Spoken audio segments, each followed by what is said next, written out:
Hello, my name is Tanner Mathis, and today I'm giving a presentation on mindfulness. Mindfulness is a vague, non-specific term that's open to interpretation. But for today's purposes, I'm going to be using the definition provided by Zen master Thich Nhat Hanh. Thich Nhat Hanh compares mindfulness to a toothache. When we have a toothache, it's the only thing we can think about. That excruciating pain resonating from our mouth. That little tooth takes all our attention and we can't get any other work done. But that same little tooth never crossed our mind for years when it was healthy. We never thought about that tooth till it began to hurt. Because that's the way our mind works. Our mind is taking in so much information, we can't be conscious of it all. It's always taking in stuff and our knees feel good today? Cool. Let's take that for granted and push it aside. Our mind, everything that's good and the way we want it to be, we're not conscious of it. We just take it for granted, put it off to the side. It's taking in all this information and suddenly it gets to the tooth and it's like, oh crap, we have a toothache. Let's focus on that. And that makes sense. That's physical pain. That's obvious and that's something you have to deal with. But we're not always in excruciating physical pain. And if we don't have the toothache, our mind wants to go to the next best thing, which could be, we forgot to brush our hair today. We're going through all this information. No toothache. Oh, cool. No knee pain. Oh, cool. I don't have this to do. Oh, cool. Oh no, I have a stain on my shirt. Let me focus on that. Let me focus on this thing I have stuck in my teeth. I mean, and sometimes the stuff that our mind focuses on, we can't change. There's little things that all we're doing is thinking in circles and it's doing nothing to benefit us. Mindfulness is taking a step back and being aware, being cognizant of all those things we're taking for granted, all the things that are the way we want them to be, everything that is beautiful, everything that we are proud of.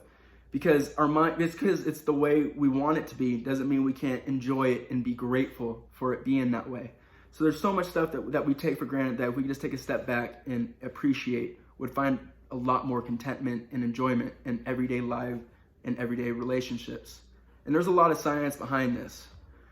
There's a recent study done by the Harvard Medical School. And in this study, they followed close to 1,000 people over the course of three months who were practicing mindful meditation.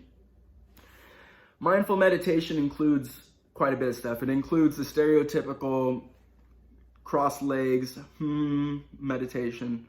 And it includes that, and you find a lot of benefit from that. But it also includes mindful moments, such as walking down the street and being in tune to the birds chirping, feeling the breeze go over your arm and feeling your feet touch the ground. Or maybe you're doing the dishes and you're feeling the water run over your hands and you're enjoying the pristine, clean dish. It's just being in the moment, fully present and fully experiencing the moment. And you could pretty much do it in every moment of your life. So it's just disconnecting, eliminating distractions, and experiencing the moment you're in to the fullest extent possible. And the people who practiced, the 1,000 people who practiced for 3 months, 80% of them in this study found increased well-being. They said they wanted to practice it for the entirety of their life, make it a part of their everyday life. Majority of them had decreased blood pressure, lower stress, improvements in things like heart disease, lower instances of heart attack and stroke. And one interesting thing too that the study found was an improvement in being able to control impulsivity and craving. Harvard said they were able to do this by reframing the way people think about things. This is something I've experienced myself. I used to have a problem. I used to be addicted to nicotine, probably still am, but I used to vape and Juul until I read this book titled The Easy Way to Stop Smoking by Alan Carr. And he basically eliminated all these myths that are in the mind of a nicotine addict. For example, you might think nicotine brings you focus or concentration, when in reality that focus or concentration you think you're getting is just that little voice in your head that's constantly asking for nicotine, constantly craving it. When you take that hit and you think you're getting focused, you're really just quieting that voice for 30 minutes. And that state of focus is something non-nicotine addicts experience all the time. Before I could even, once that little mental shift happened, I quit nicotine, and it was so easy, and it was nothing.